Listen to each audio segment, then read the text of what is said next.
Wilt thou for ever sleep? Wilt thou never more awake, my beloved, but henceforth repose for ever from thy short pilgrimage on earth? O yet once again return, and bring back with thee the vivifying dawn of hope to one whose existence hath, since thy departure, been obscured by the dunnest shades. What, dumb? For ever dumb? Thy friend lamenteth, and thou heedest him not. He sheds bitter, scalding tears, and thou reposest unregarding his affliction? He is in despair, and thou no longer openest thy arms to him as an asylum from his grief? Say then, doth the paly shroud become thee better than the bridal veil? Is the chamber of the grave a warmer bed than the couch of love? Is the spectre Death more welcome to thy arms than thy enamoured consort?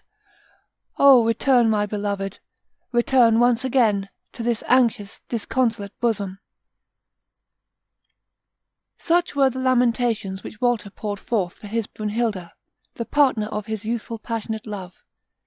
Thus did he bewail over her grave at the midnight hour, what time the spirit that presides in the troublous atmosphere sends his legions of monsters through mid-air, so that their shadows, as they flit beneath the moon and across the earth, dart as wild, agitating thoughts that chase each other o'er the sinner's bosom.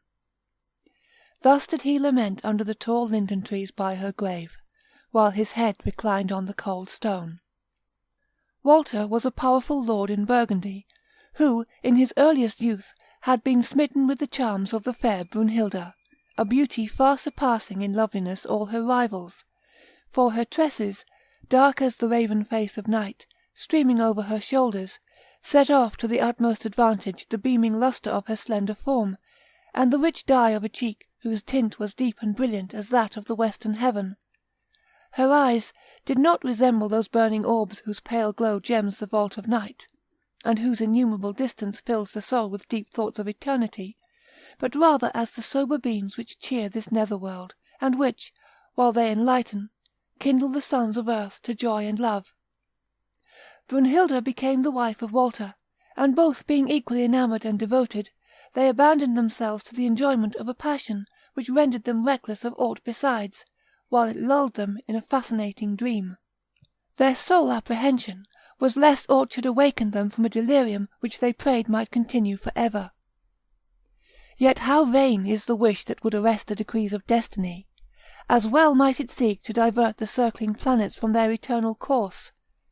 Short was the duration of this frenzied passion, not that it gradually decayed and subsided into apathy, but death snatched away his blooming victim, and left Walter to a widowed couch. Impetuous, however, as was his first burst of grief, he was not inconsolable, for ere long another bride became the partner of the youthful nobleman. Swanhilda was also beautiful, though nature had formed her charms on a very different model from those of Brunhilda. Her golden locks waved bright as the beams of morn. Only when excited by some emotion of her soul did a rosy hue tinge the lily paleness of her cheek.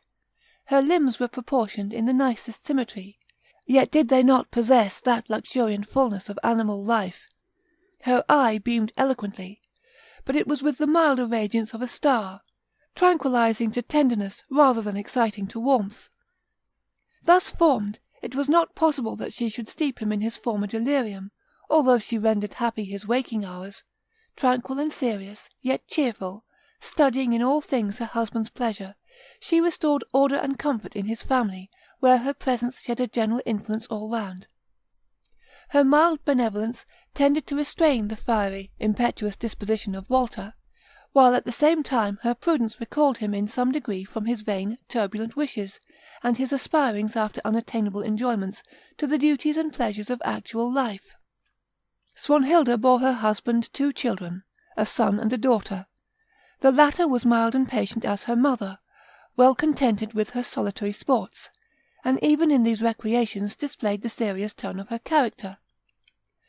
The boy possessed his father's fiery, relentless disposition, tempered however with the solidity of his mother. Attached by his offspring more tenderly towards their mother, Walter now lived for several years very happily. His thoughts would frequently, indeed, recur to Brunhilda, but without their former violence, merely as we dwell upon the memory of a friend of our earlier days, borne from us on the rapid current of time to a region where we know that he is happy. But clouds dissolve into air, flowers fade, the sands of the hourglass run imperceptibly away, and even so do human feelings dissolve, fade, and pass away, and with them, too, human happiness. Walter's inconstant breast again sighed for the ecstatic dreams of those days which he had spent with his equally romantic, enamoured Brunhilda. Again did she present herself to his ardent fancy in all the glow of her bridal charms, and he began to draw a parallel between the past and the present. Nor did imagination, as is its wont, fail to array the former in her brightest hues, while it proportionably obscured the latter, so that he pictured to himself the one much more rich in enjoyment, and the other much less so than they really were. This change in her husband did not escape Swanhilda, whereupon, redoubling her attentions towards him, and her cares towards their children, she expected by this means to reunite the knot that was slackened. Yet the more she endeavoured to regain his affections, the colder did he grow, the more intolerable did her caresses seem, and the more continually did the image of Brunhilda haunt his thoughts. The children, whose endearments were now become indispensable to him, alone stood between the parents as genii, eager to effect a reconciliation, and beloved by them both, formed a uniting link between them. Yet as evil can be plucked from the heart of man only ere its root has yet struck deep, its fangs being afterwards too firm to be eradicated, so was Walter's diseased fancy too far affected to have its disorder stopped, for in a short time it completely tyrannized over him. Frequently of a night, instead of retiring to his consort's chamber, he repaired to Brunhilda's grave, where he murmured forth his discontent, saying, "Wilt thou sleep for ever?" One night, as he was reclining on the turf, indulging in his wonted sorrow, a sorcerer from the neighbouring mountains entered into this field of death for the purpose of gathering, for his mystic spells, such herbs as grow only from the earth wherein the dead repose, and which, as if the last production of mortality, are gifted with a powerful and supernatural influence. The sorcerer perceived the mourner, and approached the spot where he was lying. "Wherefore, fond wretch, dost thou grieve thus, for what is now a hideous mass of mortality, mere bones and nerves and veins? Nations have fallen unlamented. Even worlds themselves, long ere this globe of ours was created, have mouldered into nothing, nor hath any one wept over them. Why then shouldst thou indulge this vain affliction for a child of the dust, a being as frail as thyself, and like thee, the creature but of a moment?" Walter raised himself up. "Let yon worlds that shine in the firmament," replied he, "lament for each other as they perish. It is true that I who am myself clay, lament for my fellow clay, yet is this clay impregnated with a fire, with an essence that none of the elements of creation possess, with love, and this divine passion I feel for her who now sleepeth beneath this sod. Wilt thy complaints awaken her? Or could they do so, would she not soon upbraid thee for having disturbed that repose in which she is now hushed? Avaunt, cold-hearted being, thou knowest not what is love. Oh, that my tears could wash away the earthly covering that conceals her from these eyes, that my groan of anguish could rouse her from her slumber of death! No, she would not again seek her earthly couch. Insensate that thou art, and couldst thou endure to gaze without shuddering on one disgorged from the jaws of the grave? Art thou too thyself the same from whom she parted, or has time passed o'er thy brow and left no traces there? Would not thy love rather be converted into hate and disgust? Say rather that the sun would leave yon firmament, that the sun will henceforth refuse to shed his beams through the heavens. Oh, that she stood once more before me, that once again she reposed on this bosom! How quickly should we then forget that death or time had ever stepped between us! Delusion, mere delusion of the brain, from heated blood, like to that which arises from the fumes of wine. It is not my wish to tempt thee, to restore to thee thy dead, else would thou soon feel that I have spoken truth." "How? Restore her to me?" exclaimed Walter, casting himself at the sorcerer's feet. Oh, if thou art indeed able to effect that, grant it to my earnest supplication. If one throb of human feeling vibrates in thy bosom, let my tears prevail with thee. Restore to me my beloved. So shalt thou hereafter bless the deed, and see that it was a good work." "A good work? A blessed deed?" returned the sorcerer with a smile of scorn. "For me there exists nor good nor evil, since my will is always the same. Ye alone know evil, who will that which ye would not. It is indeed in my power to restore her to thee, yet bethink thee well whether it will prove thy weal. Consider, too, how deep the abyss between life and death. Across this my power can build a bridge, but it can never fill up the frightful chasm." Walter would have spoken, and have sought to prevail on this powerful being by fresh entreaties, but the latter prevented him, saying, "Peace! Bethink thee well, and return hither to me to-morrow at midnight. Yet once more do I warn thee, wake not the dead." Having uttered these words, the mysterious being disappeared. Intoxicated with fresh hope, Walter found no sleep on his couch, for Fancy, prodigal of her richest stores, expanded before him the glittering web of futurity, and his eye, moistened with the dew of rapture, glanced from one vision of happiness to another.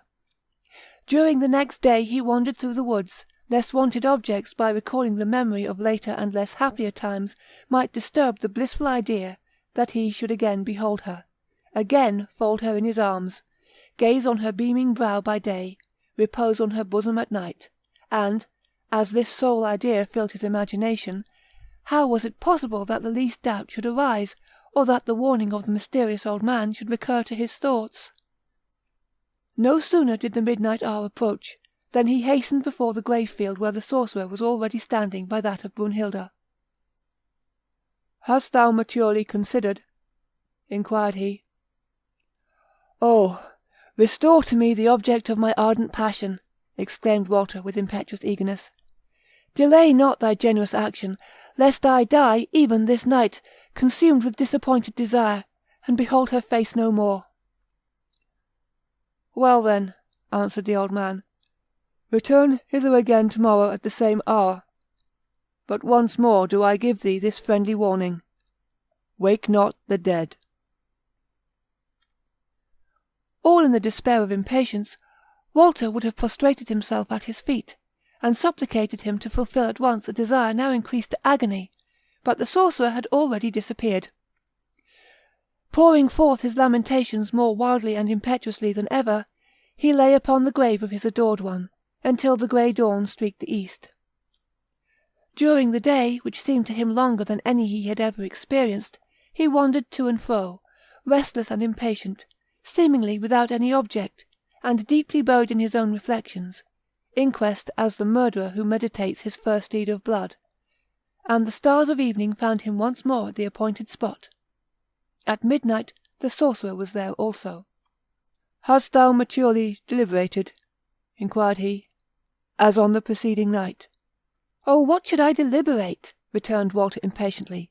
"I need not deliberate. What I demand of thee is that which thou hast promised me, that which will prove my bliss. Or dost thou but mock me? If so, hence from my sight, lest I be tempted to lay my hand on thee."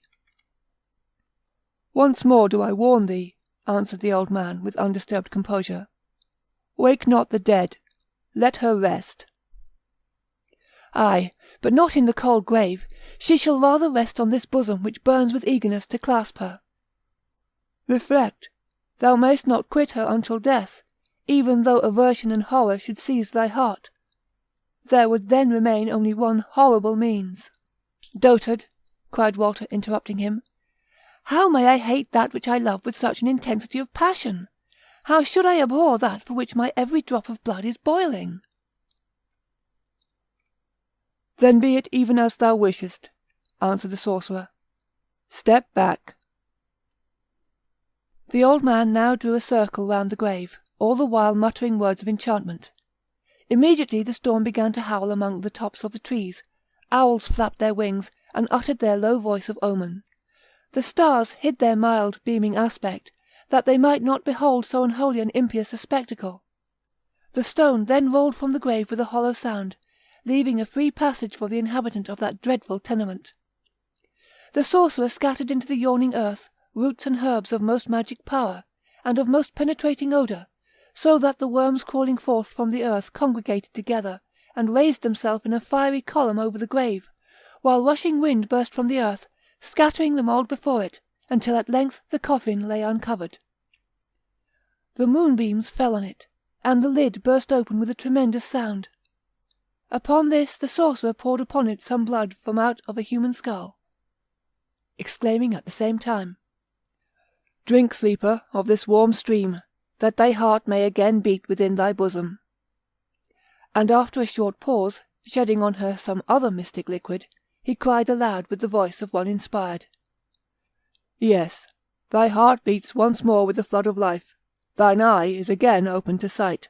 Arise, therefore, from the tomb." As an island suddenly springs forth from the dark waves of the ocean, raised upwards from the deep by the force of subterraneous fires, so did Brunhilde start from her earthly couch, borne forward by some invisible power. Taking her by the hand, the sorcerer led her towards Walter, who stood at some little distance, rooted to the ground with amazement. "Receive again," said he, "the object of thy passionate sighs. Mayst thou never more require my aid. Should that, however, happen, so wilt thou find me, during the full of the moon, upon the mountains in that spot, and where the 3 roads meet." Instantly did Walter recognise in the form that stood before him, her whom he so ardently loved, and a sudden glow shot through his frame at finding her thus restored to him. Yet the night frost had chilled his limbs and palsied his tongue. For a while he gazed upon her without either motion or speech, and during this pause all was again become hushed and serene, and the stars shone brightly in the clear heavens. "Walter!" exclaimed the figure, and at once the well-known sound, thrilling to his heart, broke the spell by which he was bound. "Is it reality? Is it truth?" cried he, "or a cheating delusion?" "No, it is no imposture. I am really living. Conduct me quickly to thy castle in the mountains." Walter looked round. The old man had disappeared, but he perceived close by his side a coal-black steed of fiery eye, ready equipped to conduct him thence, and on his back lay all proper attire for Brunhilde, who lost no time in arraying herself. This being done, she cried, "Haste! Let us away ere the dawn breaks, for my eye is yet too weak to endure the light of day."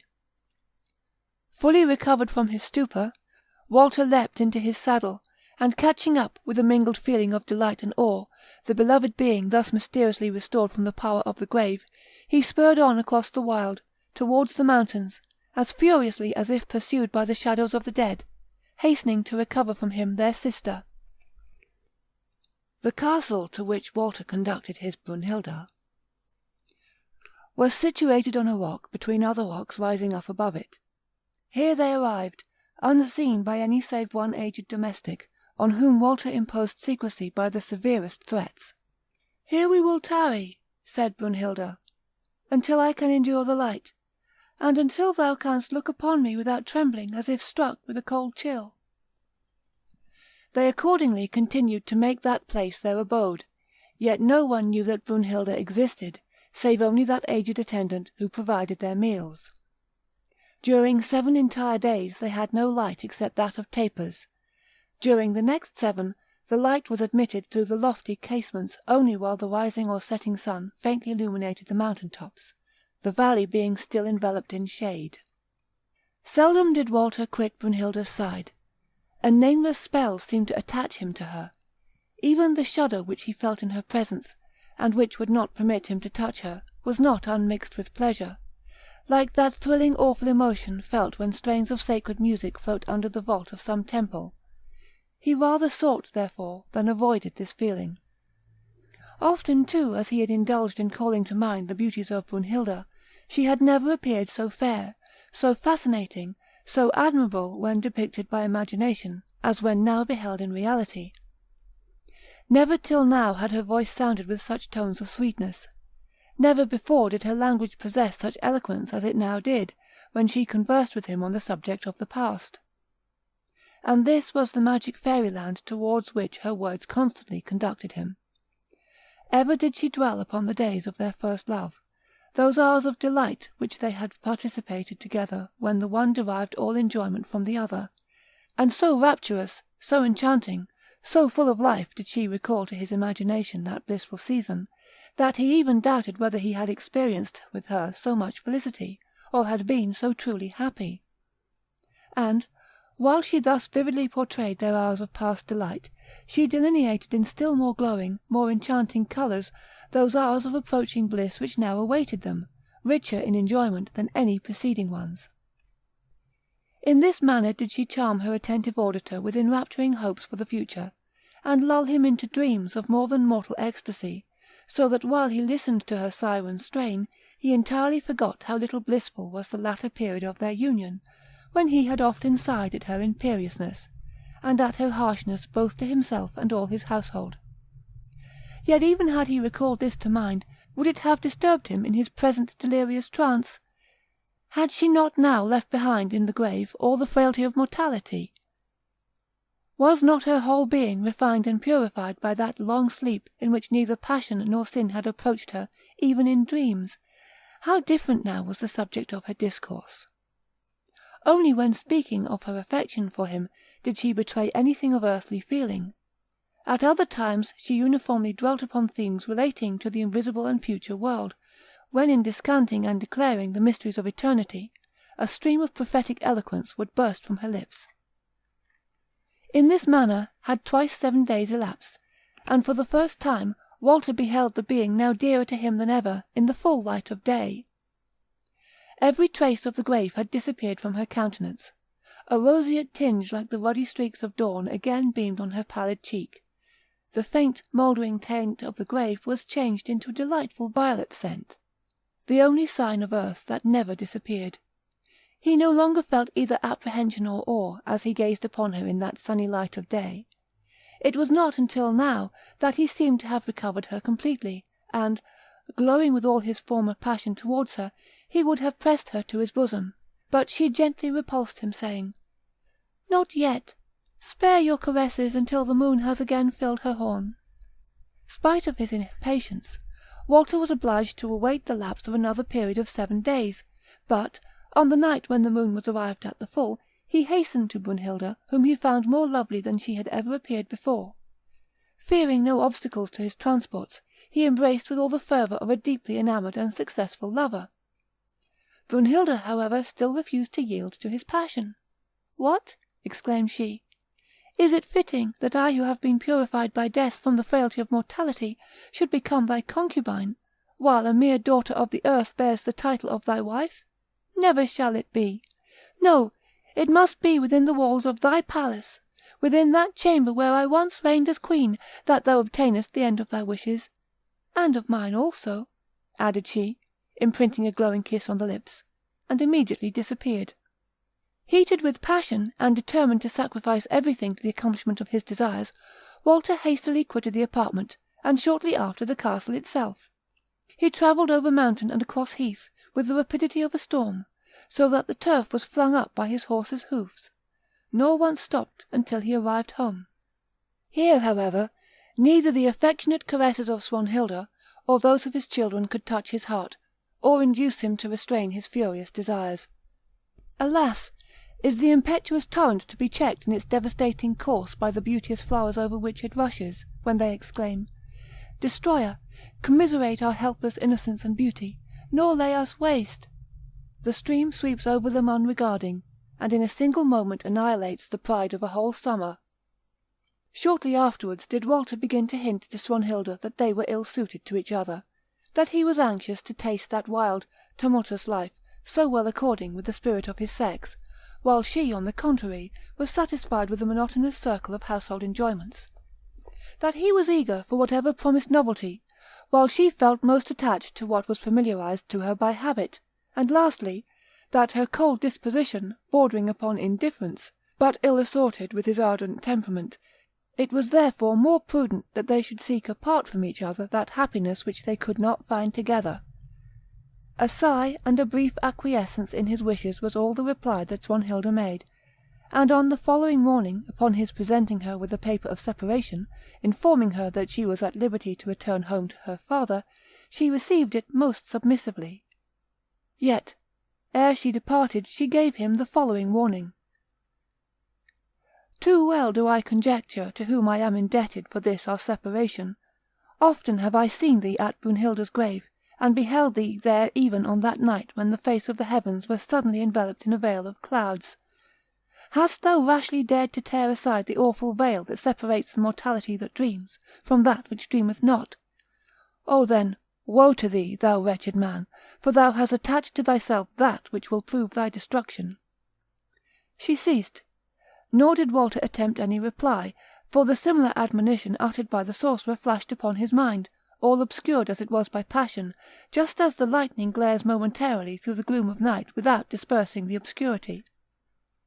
Swanhilda then departed, in order to pronounce to her children a bitter farewell, for they, according to national custom, belonged to the father, and, having bathed them in her tears and consecrated them with the holy water of maternal love, she quitted her husband's residence, and departed to the home of her fathers.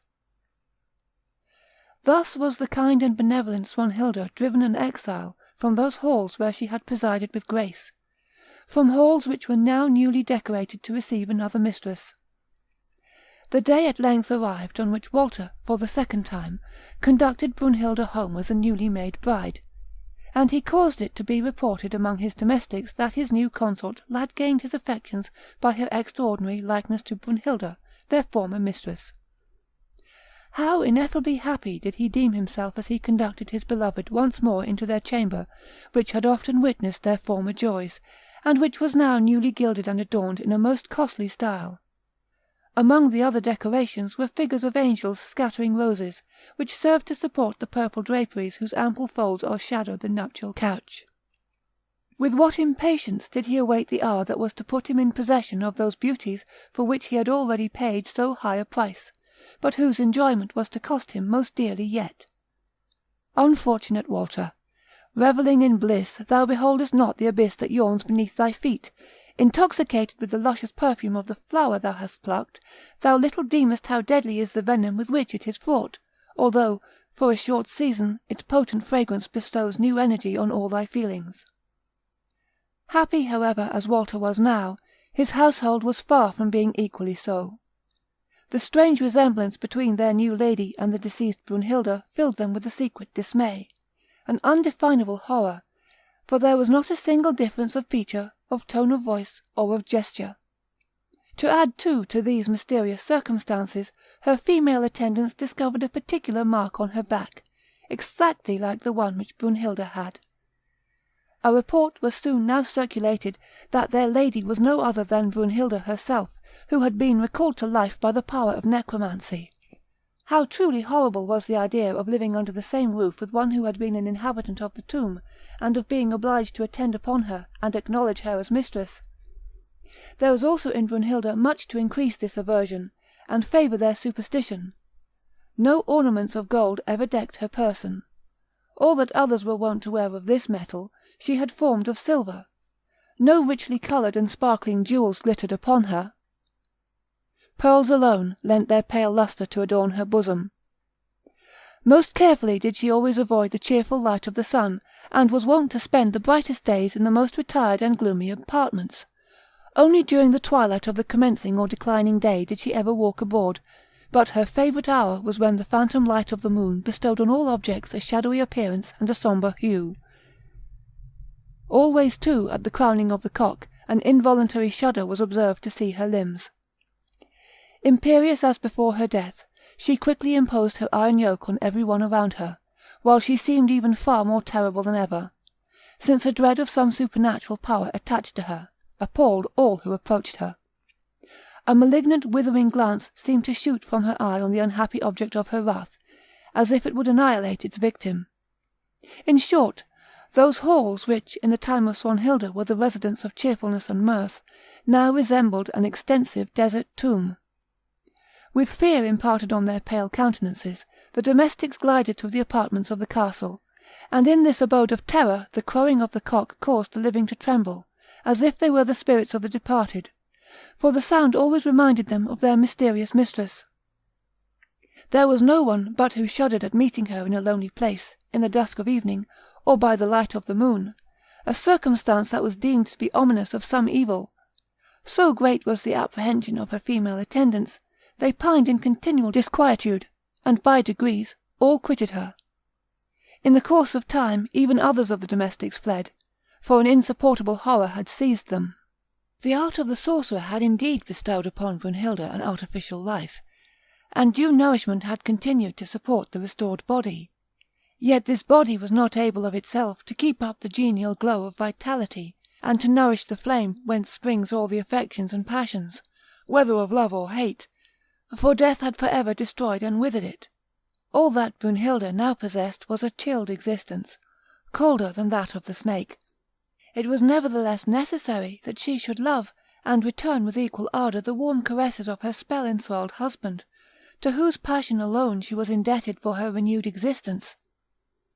It was necessary that a magic draught should animate the dull current in her veins, and awaken her to the glow of life and the flame of love. A potion of abomination, one not even to be named without a curse. Human blood, imbibed whilst yet warm, from the veins of youth. This was the hellish drink for which she thirsted, possessing no sympathy with the purer feelings of humanity, deriving no enjoyment from aught that interests in life, and occupies its varied hours.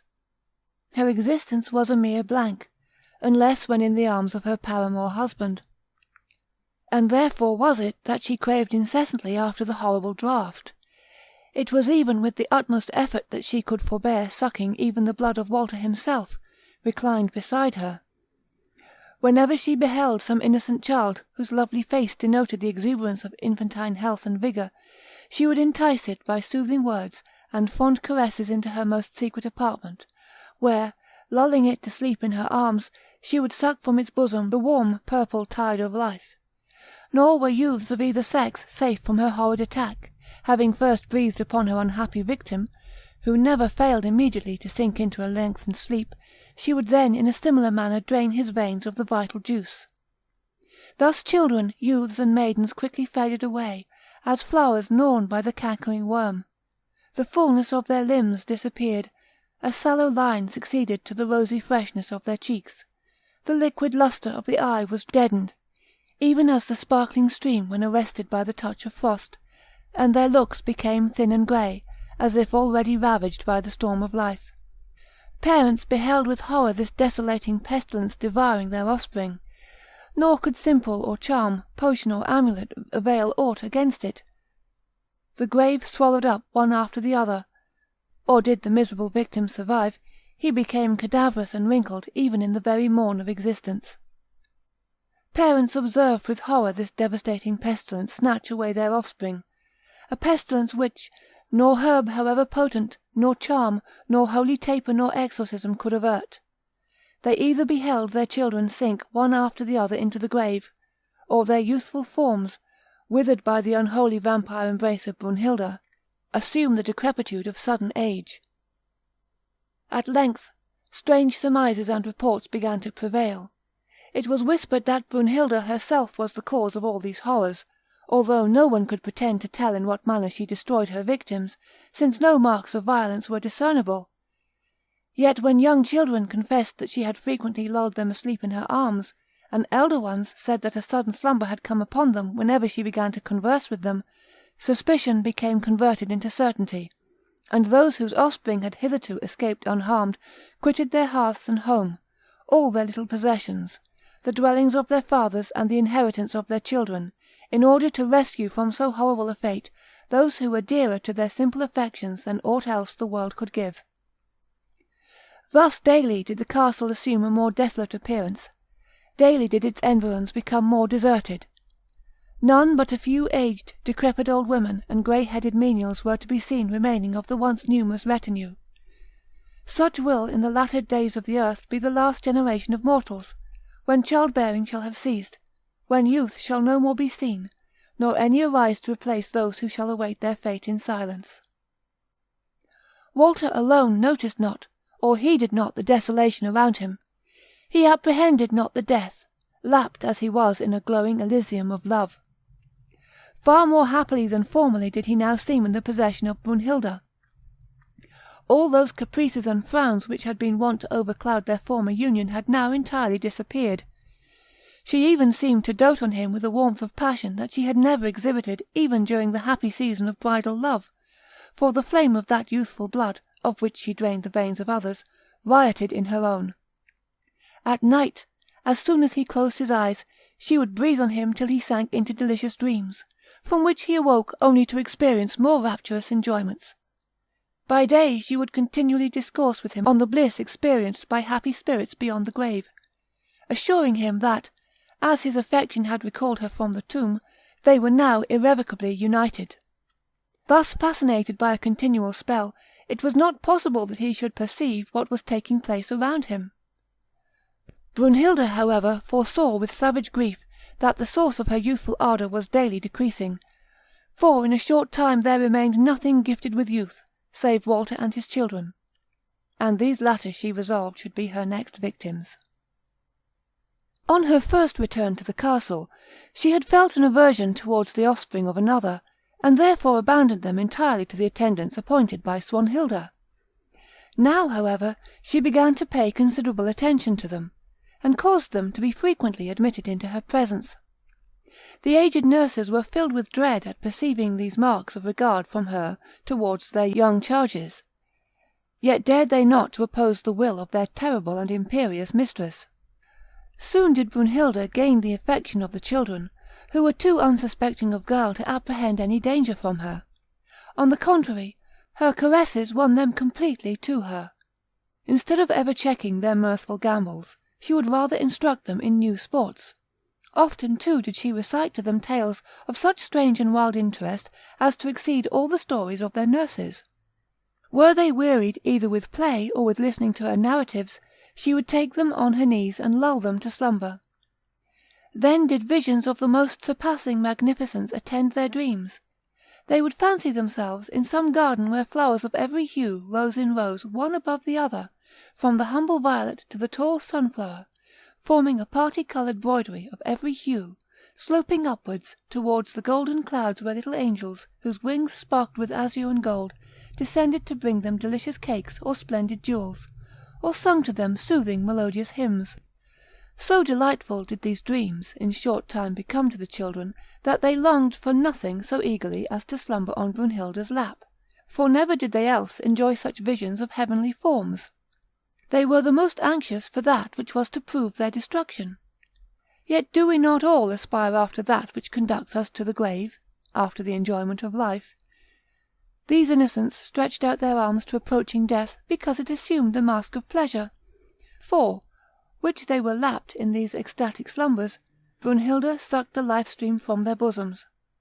On waking, indeed, they felt themselves faint and exhausted, yet did no pain nor any mark betray the cause. Shortly, however, did their strength entirely fail, even as the summer brook is gradually dried up. Their sports became less and less noisy. Their loud, frolicsome laughter was converted into a faint smile. The full tones of their voices died away into a mere whisper. Their attendants were filled with horror and despair. Too well did they conjecture the horrible truth, yet dared not to impart their suspicions to Walter, who was so devotedly attached to his horrible partner. Death had already smote his prey. The children were but the mere shadows of their former selves, and even this shadow quickly disappeared. The anguished father deeply bemoaned their loss, for notwithstanding his apparent neglect, he was strongly attached to them, nor until he had experienced their loss was he aware that his love was so great.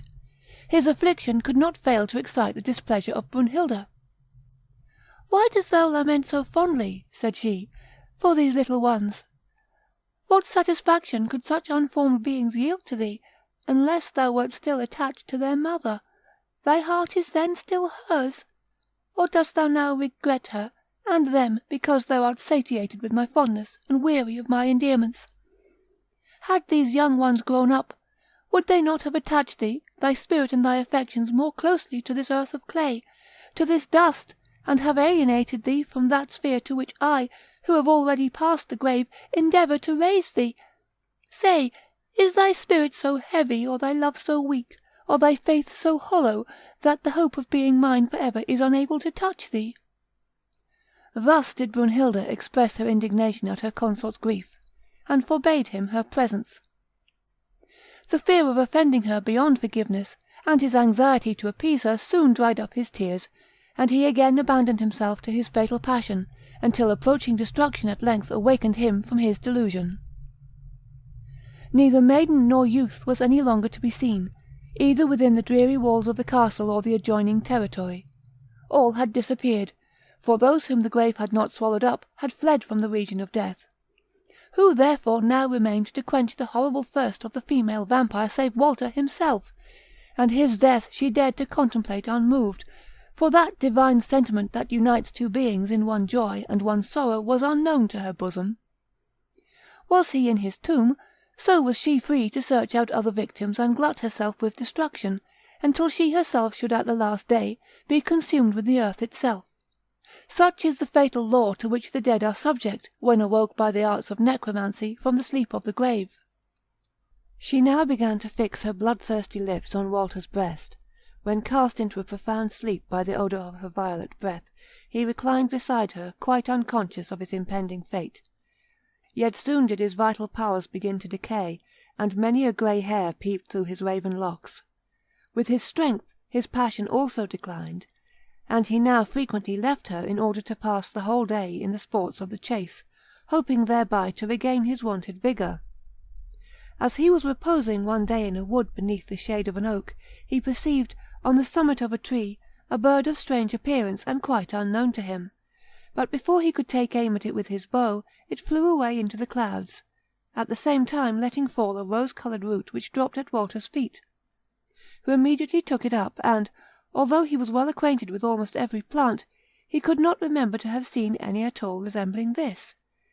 Its delightfully odoriferous scent induced him to try its flavour, but 10 times more bitter than wormwood it was, even as gall in his mouth, upon which, impatient of the disappointment, he flung it away with violence.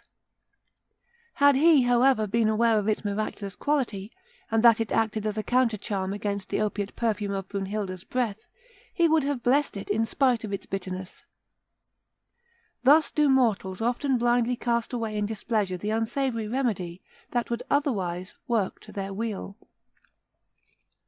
When Walter returned home in the evening, and laid him down to repose as usual by Brunhilda's side, the magic power of her breath produced no effect upon him, and for the first time during many months did he close his eyes in a natural slumber. Yet hardly had he fallen asleep, ere a pungent, smarting pain disturbed him from his dreams, and opening his eyes, he discerned, by the gloomy rays of a lamp, that glimmered in the apartment, what for some moments transfixed him quite aghast, for it was Brunhilda, drawing with her lips the warm blood from his bosom. The wild cry of horror which at length escaped him, terrified Brunhilda, whose mouth was besmeared with the warm blood. "Monster!" exclaimed he, springing from the couch, "is it thus that you love me?"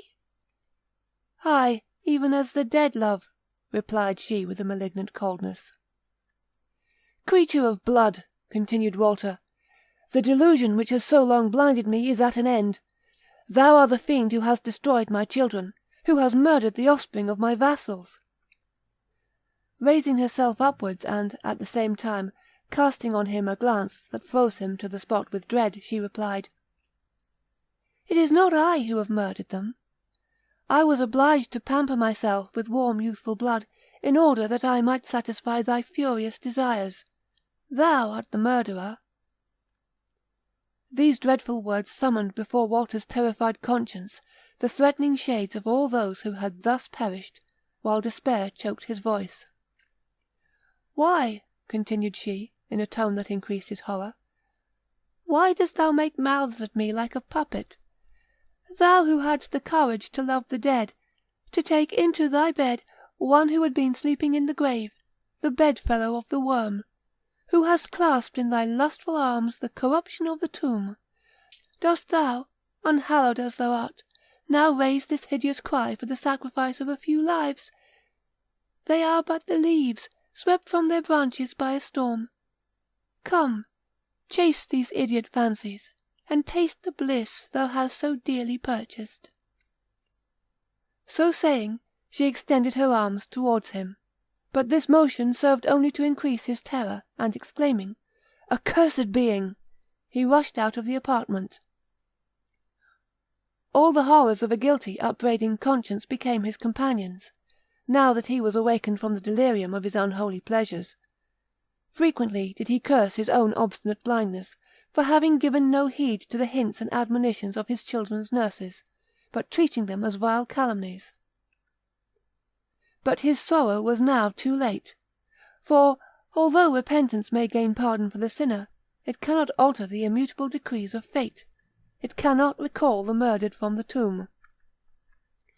No sooner did the first break of dawn appear, than he set out for his lonely castle in the mountains, determined no longer to abide under the same roof with so terrific a being. Yet vain was his flight, for on waking the following morning, he perceived himself in Brunhilda's arms, and quite entangled in her long raven tresses, which seemed to involve him, and bind him in the fetters of his fate. The powerful fascination of her breath held him still more captivated, so that, forgetting all that had passed, he returned her caresses, until awakening as if from a dream, he recoiled in unmixed horror from her embrace. During the day he wandered through the solitary wilds of the mountains, as a culprit seeking an asylum from his pursuers, and at night retired to the shelter of a cave, fearing less to couch himself within such a dreary place than to expose himself to the horror of again meeting Brunhilda. But alas, it was in vain that he endeavoured to flee her. Again, when he awoke, he found her the partner of his miserable bed. Nay, had he sought the centre of the earth as his hiding place, had he even embedded himself beneath rocks, or formed his chamber in the recesses of the ocean, still had he found her his constant companion, for, by calling her again into existence, he had rendered himself inseparably hers, so fatal were the links that united them.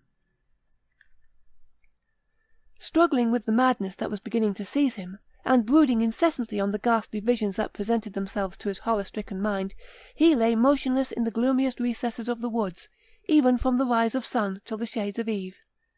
But no sooner was the light of day extinguished in the west, and the woods buried in impenetrable darkness, than the apprehension of resigning himself to sleep drove him forth among the mountains. The storm played wildly with the fantastic clouds, and with the rattling leaves, as they were caught up into the air, as if some dread spirit were sporting with these images of transitoriness and decay. It roared among the summits of the oaks, as if uttering a voice of fury, while its hollow sound, rebounding among the distant hills, seemed as the moans of a departing sinner, or as the faint cry of some wretch expiring under the murderer's hand. The owl, too, uttered its ghastly cry as if foreboding the wreck of nature. Walter's hair flew disorderly in the wind, like black snakes wreathing around his temples and shoulders, while each sense was awake to catch fresh horror. In the clouds he seemed to behold the forms of the murdered, in the howling wind to hear their laments and groans, in the chilling blast itself he felt the dire kiss of Brunhilda, in the cry of the screeching bird he heard her voice, in the mouldering leaves he scented the charnel bed out of which he had awakened her. "Murderer of thine own offspring!" exclaimed he in a voice-making night, and the conflict of the elements still more hideous. "Paramour of a bloodthirsty vampire, reveller with the corruption of the tomb!" whilst in his despair he rent the wild locks from his head.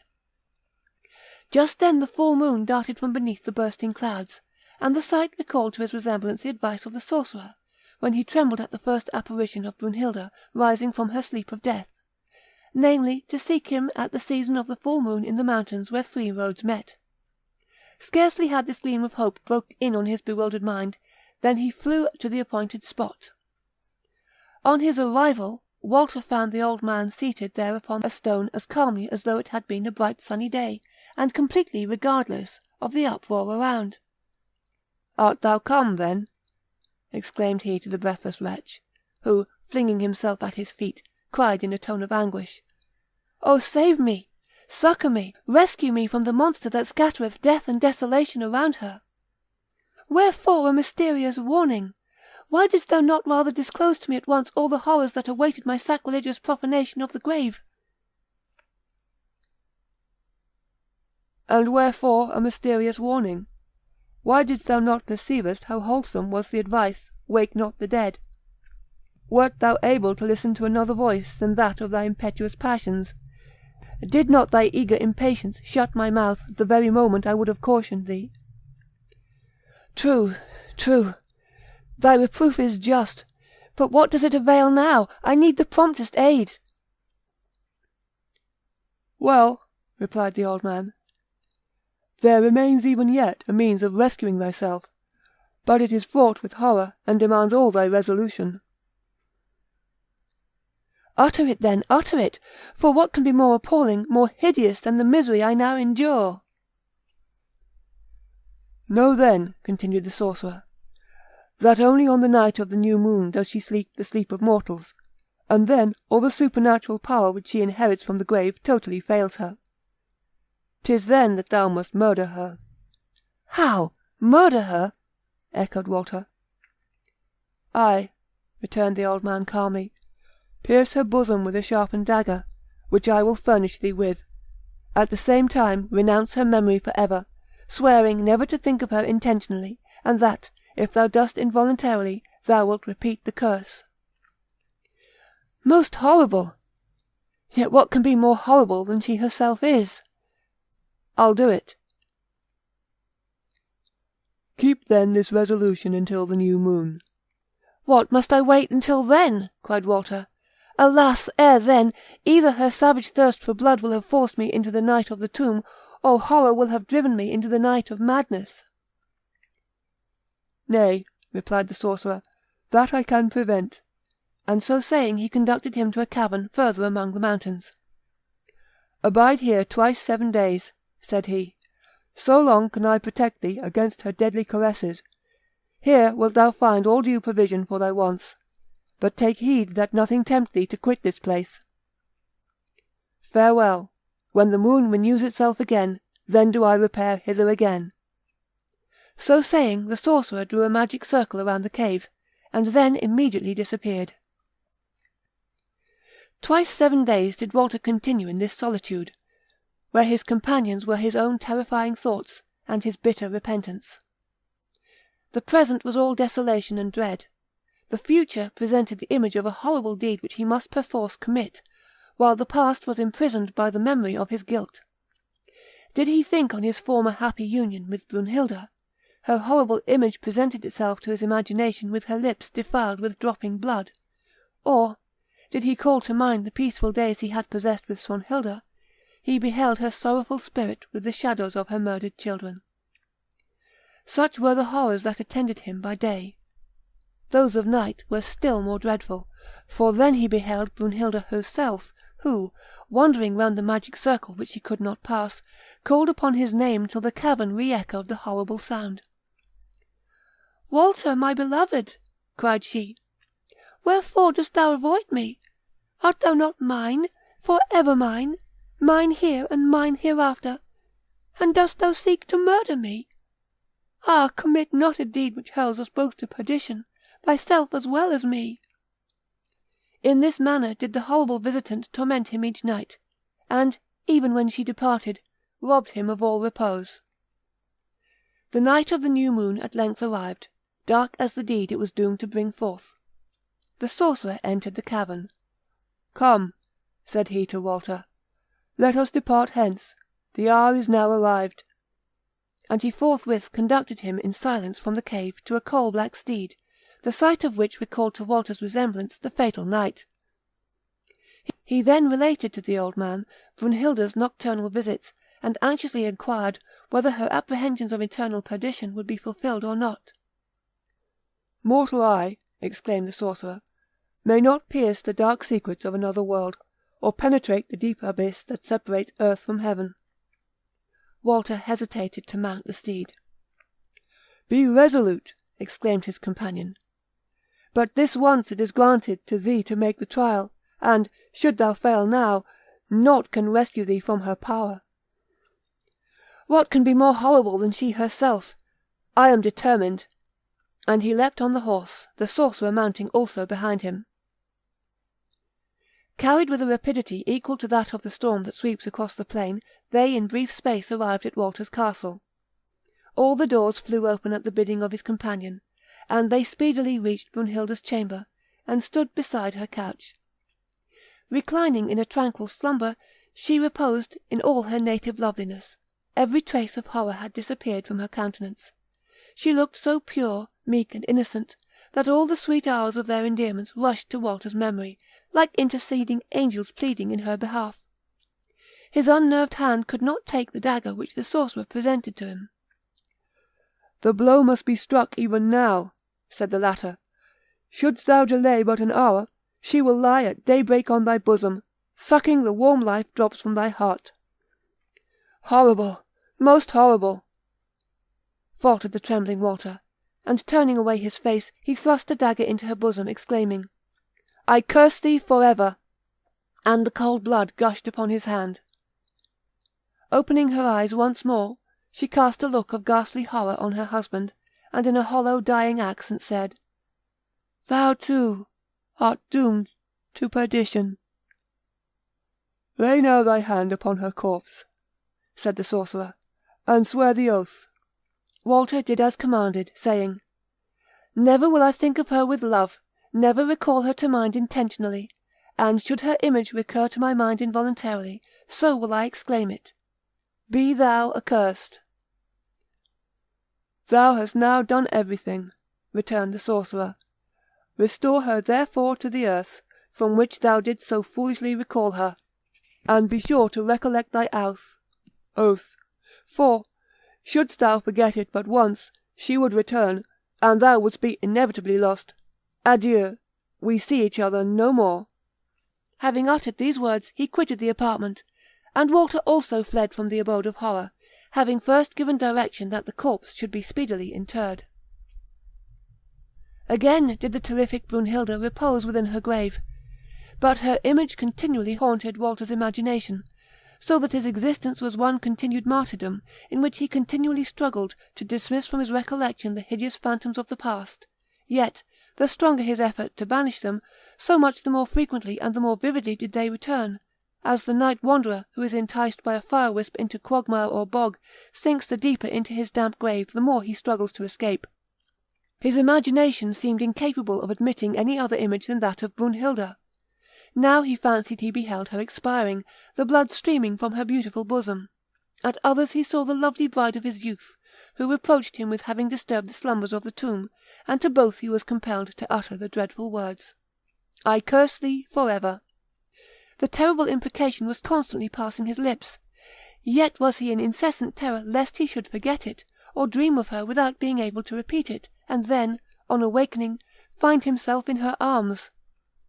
Else would he recall her expiring words, and, appalled at their terrific import, imagine that the doom of his perdition was irrecoverably past. Whence should he fly from himself, or how erase from his brain these images and forms of horror? In the din of combat, in the tumult of war, and its incessant pour of victory to defeat, from the cry of anguish to the exultation of victory, in these he hoped to find at least the relief of distraction, but here too he was disappointed. The giant fang of apprehension now seized him who had never before known fear. Each drop of blood that sprayed upon him seemed the cold blood that had gushed from Brunhilde's wound. Each dying wretch that fell beside him looked like her. When expiring she exclaimed, "Thou too art doomed to perdition," so that the aspect of death seemed more full of dread to him than aught beside, and this unconquerable terror compelled him to abandon the battlefield. At length, after many a weary and fruitless wandering, he returned to his castle. Here all was deserted and silent, as if the sword or a still more deadly pestilence had laid everything waste. For the few inhabitants that still remained, and even those servants who had once shown themselves the most attached, now fled from him, as though he had been branded with the mark of Cain. With horror he perceived that by uniting himself as he had done with the dead, he had cut himself off from the living, who refused to hold any intercourse with him. Often when he stood on the battlements of his castle, and looked down upon desolate fields, he compared their present solitude with the lively activity they were wont to exhibit, under the strict but benevolent discipline of Swanhilda. He now felt that she alone could reconcile him to life. But durst he hope that one whom he so deeply aggrieved could pardon him and receive him again? Impatience at length got the better of fear. He sought Swanhilda, and with the deepest contrition acknowledged his complicated guilt, embracing her knees as he beseeched her to pardon him, and to return to his desolate castle, in order that it might again become the abode of contentment and peace. The pale form which she beheld at her feet, the shadow of the lately blooming youth, touched Swanhilda. "The folly," said she gently, "though it has caused me much sorrow, has never excited my resentment or my anger. But say, where are my children?" To this dreadful interrogation the agonized father could for a while frame no reply. At length he was obliged to confess the dreadful truth. "Then we are sundered for ever," returned Swanhilda. Nor could all his tears or supplications prevail upon her to revoke the sentence she had given. Stripped of his last earthly hope, bereft of his last consolation, and thereby rendered as poor as mortal can possibly be on this side of the grave, Walter returned homewards, when, as he was riding through the forest in the neighbourhood of his castle, absorbed in his gloomy meditations, the sudden sound of a horn roused him from his reverie. Shortly after he saw appear a female figure clad in black, and mounted on a steed of the same colour. Her attire was like that of a huntress, but instead of a falcon she bore a raven in her hand, and she was attended by a gay troop of cavaliers and dames. The first salutations being past, he found that she was proceeding the same road as himself, and, when she found that Walter's castle was close at hand, she requested that he would lodge her for the night, the evening being far advanced. Most willingly did he comply with this request, since the appearance of the beautiful stranger had struck him greatly, so wonderfully did she resemble Swanhilda, except that her locks were brown, and her eye dark and full of fire. With a sumptuous banquet did he entertain his guests, whose mirth and songs enlivened the lately silent halls. 3 days did this revelry continue, and so exhilarating did it prove to Walter, that he seemed to have forgotten his sorrows and his fears. Nor could he prevail upon himself to dismiss his visitors, dreading lest, on their departure, the castle would seem 100 times more desolate than beforehand, his grief be proportionally increased. At his earnest request, the stranger consented to stay 7, and again another 7 days. Without being requested, she took upon herself the superintendence of the household, which she regulated as discreetly and cheerfully as Swanhilda had been wont to do, so that the castle, which had so lately been the abode of melancholy and horror, became the residence of pleasure and festivity, and Walter's grief disappeared altogether in the midst of so much gaiety. Daily did his attachment to the fair unknown increase. He even made her his confidant, and, one evening as they were walking together apart from any of her train, he related to her his melancholy and frightful history. "My dear friend," returned she, as soon as he had finished his tale, "it ill beseems a man of thy discretion to afflict thyself on account of all this. Thou hast awakened the dead from the sleep of the grave, and afterwards found, what might have been anticipated, that the dead possess no sympathy with life. What then? Thou wilt not commit this error a second time.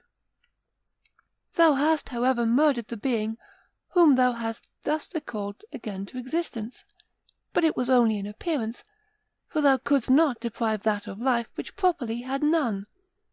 Thou hast too lost a wife and 2 children, but at thy years such a loss is most easily repaired. There are beauties who will gladly share thy couch, and make thee again a father. But thou dreadest the reckoning of hereafter. Go, open the graves, and ask the sleepers there whether that hereafter disturbs them." In such manner would she frequently exhort and cheer him, so that in a short time his melancholy entirely disappeared. He now ventured to declare to the unknown the passion with which she had inspired him, nor did she refuse him her hand. Within 7 days afterwards the nuptials were celebrated, and the very foundations of the castle seemed to rock from the wild, tumultuous uproar of unrestrained riot. The wine streamed in abundance, the goblets circled incessantly, intemperance reached its utmost bounds, while shouts of laughter almost resembling madness burst from the numerous train belonging to the unknown. At length Walter, heated with wine and love, conducted his bride into the nuptial chamber. But oh horror! Scarcely had he clasped her in his arms, ere she transformed herself into a monstrous serpent, which, entwining him in its horrid folds, crushed him to death. Flames crackled on every side of the apartment. In a few minutes after, the whole castle was enveloped in a blaze that consumed it entirely, while, as the walls fell in with a tremendous crash, a voice exclaimed aloud, "Wake not the dead!" That was Wake Not the Dead, by Johann Ludwig Tieck, read by Morgan Scorpion.